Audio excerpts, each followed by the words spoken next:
ആദ്യമായിട്ട് ഇലക്ട്രോണിക് സ്കൂട്ടറിൽ പോവാണ്. എങ്ങനെയുണ്ടെന്ന് അറിയില്ല, പോയത് ഞാൻ ആദ്യമായിട്ടാണ് പോകുന്നത്. സൗണ്ടേ ഇല്ല വണ്ടിക്ക്, ഏതൊരു സുഖമല്ലേ. നമ്മളാ കട കട കട കഴിഞ്ഞിട്ട് പോണ ഒരു സൗണ്ട് വേറെ തന്നെ. യാത് കമ്പനിയാ ഗാഡിയാണോ? എന്താ വണ്ടി സാർ? ಗಾಡಿ എന്താ വണ്ടി? ಹಾಂ ಟಿ ವಿ ಎಸ್ಸಾ? ಓ, ಎಷ್ಟು ಕಿಲೋಮೀಟರ್ ಇದು ಮೈಲೇಜ್ ಇದೆ? ಸರ್ ತಮಿಳ ಹಾಂ, ತಮಿಳ್. ಹಾಂ, 100 കിലോമീറ്ററാ?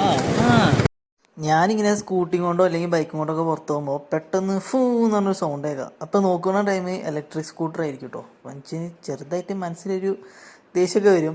പക്ഷേ ഇവരപ്പോൾ പോയപ്പോഴാണ് മനസ്സിലായത് സ്മൂത്താണ് എന്ന്. അതുകൊണ്ടാണ് സ്പീഡിൽ പോണത് കേട്ടോ. ഇത് ടി വി എസിൻ്റെതായത് കൊണ്ട് എല്ലായിടത്തും സർവീസും കിട്ടുന്നുണ്ട്, നല്ല വണ്ടിയാണ്. അപ്പോൾ അത്രയേ ഉള്ളൂ ഈ video. See you guys, by.